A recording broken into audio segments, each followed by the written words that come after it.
Message du président de la République à l'occasion du centenaire de l'armistice de 1918, le 11 novembre 2018.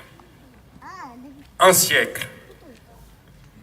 Un siècle que l'armistice du 11 novembre 1918 est venu mettre un terme au combat fratricide de la Première Guerre mondiale. À cet affrontement interminable, nation contre nation, peuple contre peuple, avec ses tranchées pleines de boue, de sang et de larmes, ces orages de feu et d'acier qui grondaient par tous les temps et déchiraient les ciels les plus calmes, ces champs de bataille éventrés et la mort omniprésente. Le 11 novembre 1918, un grand soupir de soulagement traverse la France. Depuis Compiègne, où l'armistice a été signé à l'aube, il se propage jusqu'au champ de bataille. Enfin, après 4 interminables années de bruit et de fureur, de nuit et de terreur, les armes se taisent sur le front occidental. Enfin, le vacarme funeste des canons laisse place à la clameur allègre qui s'élève de volées de cloches en sonnerie de clairons, d'esplanades de grandes villes en places de villages. Partout, on célèbre alors avec fierté la victoire de la France et de ses alliés. Nos poilus ne se sont pas battus pour rien.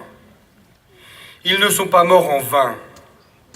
La patrie est sauvée, la paix, enfin, va revenir. Mais partout aussi, on constate le gâchis et on éprouve d'autant plus le deuil. Là, un père pleure son fils. Ici, un père pleure son fils. Là, comme ailleurs, une veuve pleure son mari. Et partout, on voit défiler des cortèges de mutilés et de gueules cassées. Françaises, Français, dans chacune de nos villes et dans chacun de nos villages, Françaises et Français, de toutes générations et de tous horizons, nous voilà rassemblés en ce 11 novembre. Pour commémorer la victoire, mais aussi pour célébrer la paix. Nous sommes réunis dans nos communes, devant nos monuments aux morts, pour rendre hommage et dire notre reconnaissance à tous ceux qui nous ont défendus hier, mais aussi à ceux qui nous défendent aujourd'hui au sacrifice de leur vie. Nous nous souvenons de nos poilus, morts pour la France, de nos civils, dont beaucoup aussi ont perdu la vie, de nos soldats marqués à jamais dans leur chair et dans leur esprit, de nos villages détruits, de nos villes dévastées. Nous nous souvenons aussi de la souffrance et de l'honneur de tous ceux qui ont quitté leur terre et sont venus d'Afrique, du Pacifique et d'Amérique sur ce sol de France qu'ils n'avaient jamais vu et qu'ils ont pourtant vaillamment défendu.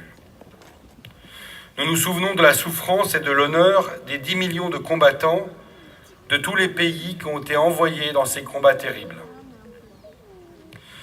Françaises, Français, nous sommes aussi unis en ce jour dans la conscience de notre histoire et dans le refus de sa répétition.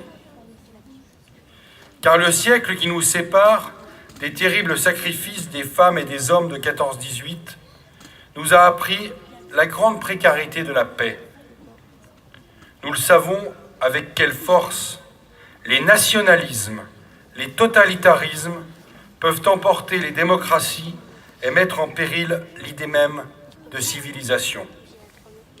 Nous savons avec quelle célérité l'ordre multilatéral peut soudain s'écrouler. Nous savons que l'Europe unie, forgée autour de la réconciliation de la France et de l'Allemagne, est un bien plus fragile que jamais. Vigilance. Tel est le sentiment que doit nous inspirer le souvenir de l'effroyable hécatombe de la Grande Guerre.